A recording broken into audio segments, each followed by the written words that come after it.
Hello and welcome to the screencast on learning how to use Packet Tracer to study simple PDUs. To begin this screencast, we'll click on Packet Tracer,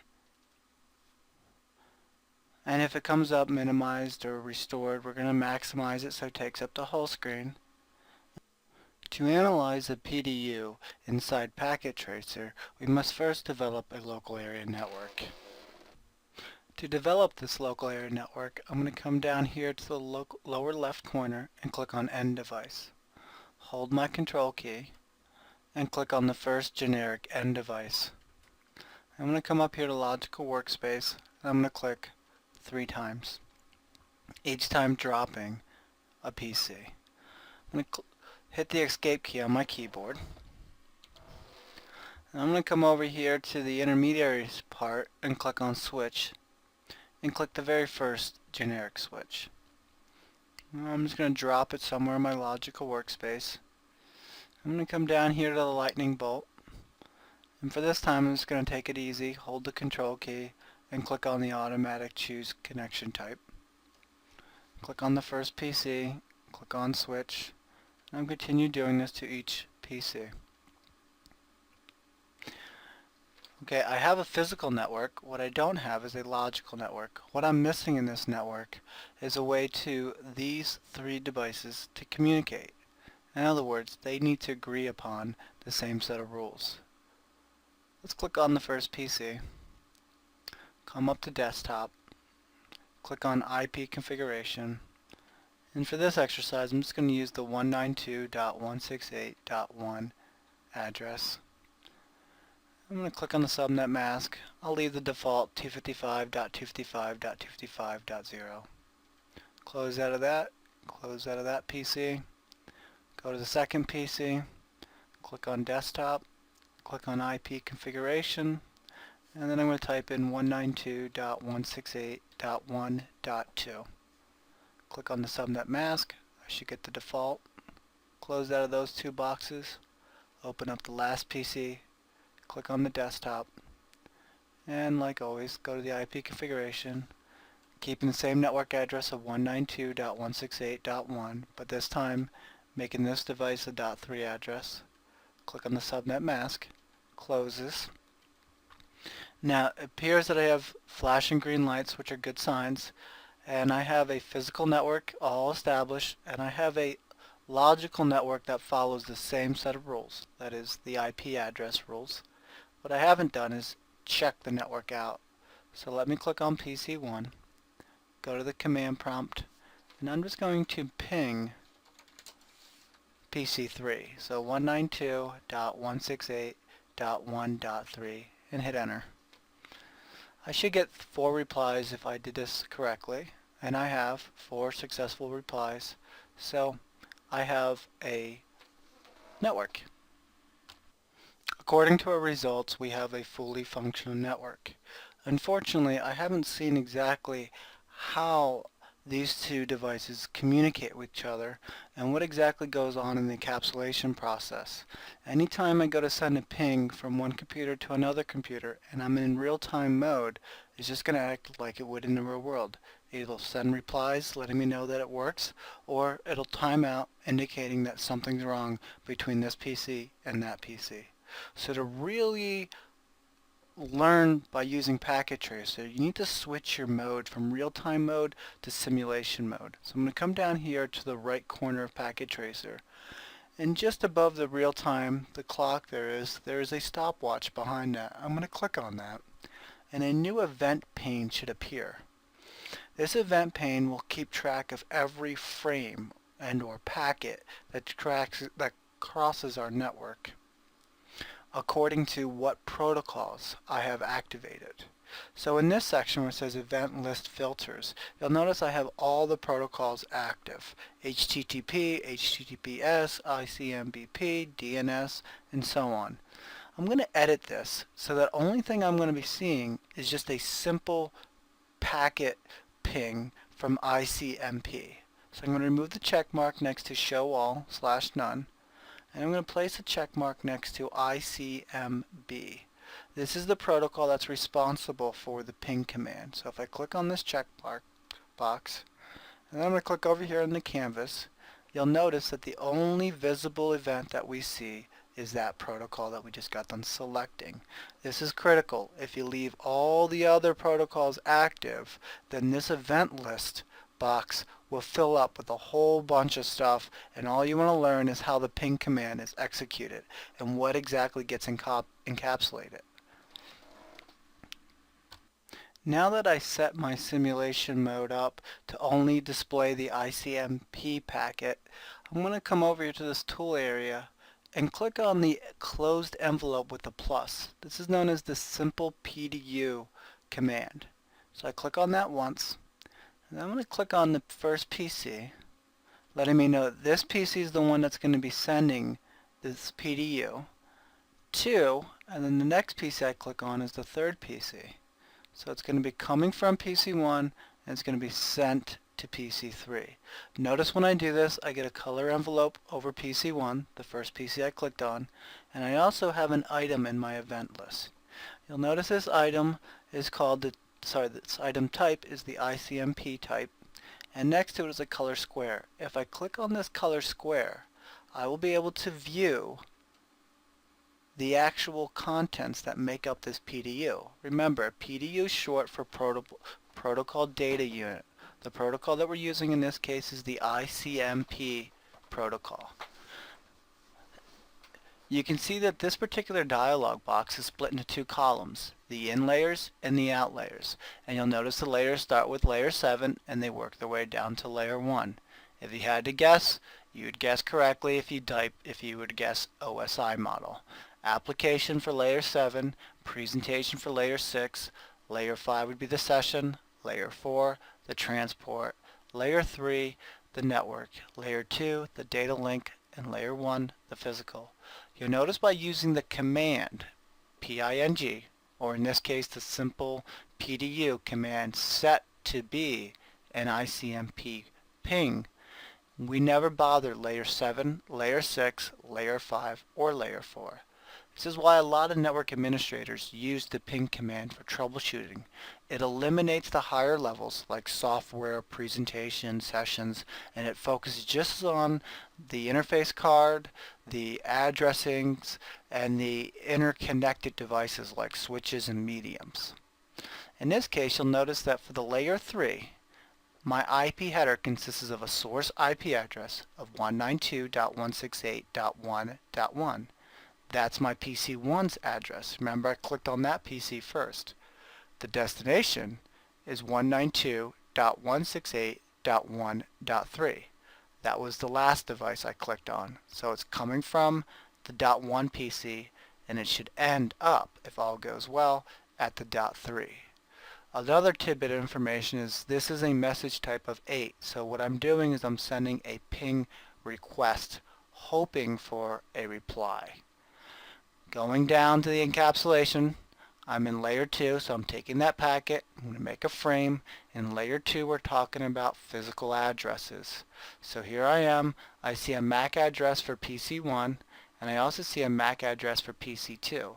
All I have is a local area network. So these are just local physical addresses, and in this case it's the MAC address for 1 and the MAC address for 3.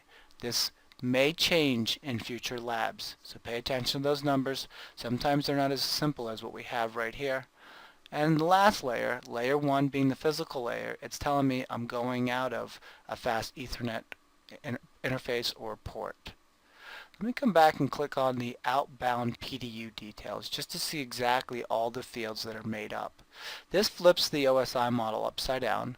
We start with layer 1 or layer 2, and then we go to layer 3, and then the actual data. You can see that I have an Ethernet preamble that we'll learn in other chapters. I have the destination MAC address, as we just saw. We have the source MAC address. We have the type, so this is an 800, which refers to Ethernet, IP protocol. And then the data. In here, this little section would represent the packet that was passed down from the OSI model. And then finally, the trailer, the FCS. Ethernet uses frame check sequences, and that's stored right here in this part of the Ethernet frame. Moving down from the Ethernet frame and going to the IP packet, this would be once again the data section of the Ethernet frame. I get to see all the fields that make up the IPv4. We're not going to learn about these for a while. All I care about is that I see a source IP address and a destination IP address. I see I go from 0 to 31 bits, so every time I go down a row I have 32 bits. You can add them all up and it's coming to about 22 bytes. When I get to the very last field, this is the data, once again, that came from the upper layers. In this case, this data is going to represent my ping message that I'm sending PC3. So this is just a nice little tool to find out the nitty-gritty stuff, the theory in action, nice way to learn the OSI model and what goes on in the encapsulation process. This is the data, it gets encapsulated to the packet gets encapsulated into a frame. And what happens in the encapsulation process? We're just adding extra zeros and ones to help for local delivery and for end-to-end delivery in this case. So I'm going to close out of this and I'm going to hit the forward button over here in my event list. By clicking the forward button, it allows me to see this frame by frame where the message leaves and where it goes to next. I am expecting this message to leave, cross this medium, and arrive at the switch being regenerated. Remember, intermediary devices do not create their own data. They receive data from somebody and they regenerate it and they pass it along. That's what the switch is about to do. This switch received this message from PC1 and we're going to review what kind of data the switch saw. So I'm going to go back over here to the event list and I'm going to click on the second square color, and notice now I have both the in layers and the out layers. This is where the packet was received from, and it's going to go out here. Pay attention to the physical. It was received from Fast Ethernet 0/1, and it's going to go out of Fast Ethernet 0/3. Once again, these are the physical layers. This lets me know that on this switch, PC1 was connected to port 1, and PC3 is connected to port 3. So it came in 1, it goes out 3. Notice I don't see anything with layer 3, 4, 5, 6, and 7. That is because a switch is a layer 2 device. And layer 2 devices can only handle MAC addresses, not IP addresses. So here I am, local delivery. It's saying, this is my MAC address, I want to go to this MAC address, find the port that matches that MAC address. In this case, that was port 3. Notice I have also an extra tab up top for inbound and outbound. The inbound was the previous outbound. So if I click on this, nothing has changed. You can compare it to the previous event that we clicked on. But if I click on the outbound, you might notice that some things may have changed depending on where the message is at. It looks identical, as it should in this case, because the switch acts as a relay. It should not be altering this. So I'm going to close out of that. Remember, this message is destined for PC3. According to the outbound data of detail that we just got done looking at, this message should be leaving port 3 and coming to this PC. Let's click on forward, and lo and behold, it did. Interesting. This is 1/2 of the conversation. My center sent something and this received it, but in order for a ping to work, it needs to be sent back so I know when I'm on PC1 that everything is A-OK. So I'm going to click on the last event list item. And you notice now I recognize layer 3 because a PC or a host is a actual layer 7. It's a full-blown device.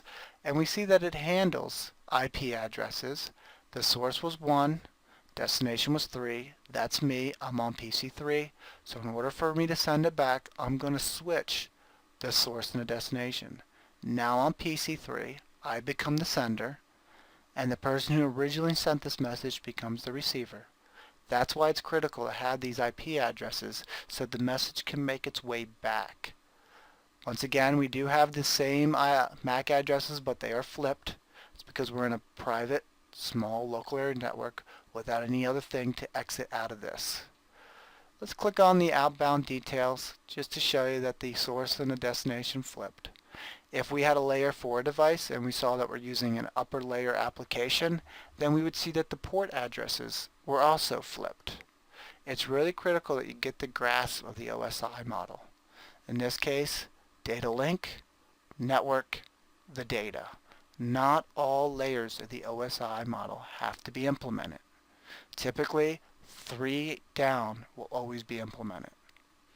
So let me close out of that.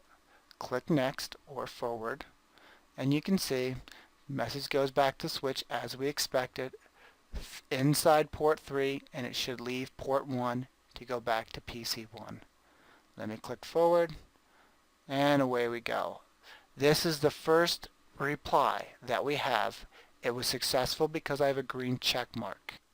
When you're done using Packet Tracer to learn how the communication process works and you want to switch back to real mode so you can actually see how it would really behave, you just go back to the clock right above simulation and click. And you'll see that the little simple PDU disappears and the network's fully functional and you have no play controls like back, forward, or autoplay. If you want to delete the simulation and try it over again to learn from it, you go back to simulation, you come down here to this scenario, and you can see that I have a simulation in progress that PC0 is communicating with PC2. If I just click this delete button, you'll see that this simple PDU disappeared, this line as well was erased, and now I'm back to where we began.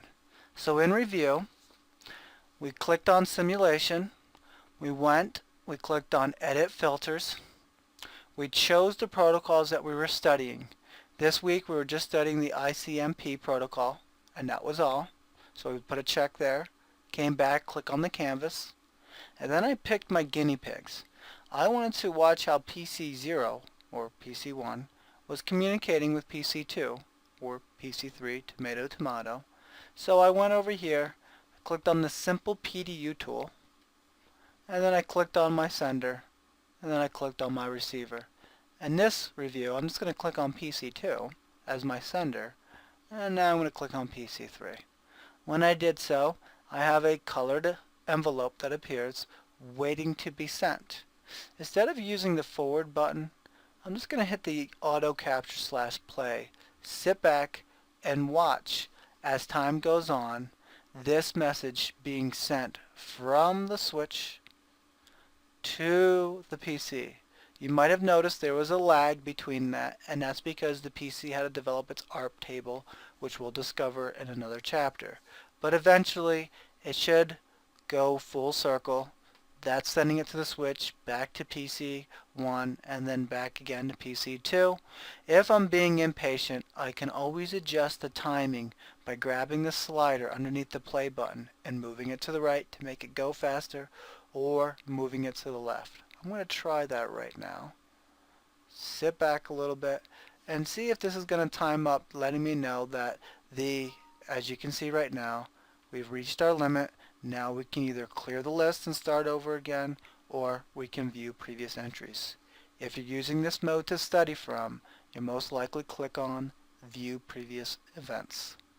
This allows me at any time to click on these color squares just to see what happened along the process. This is a great studying tool.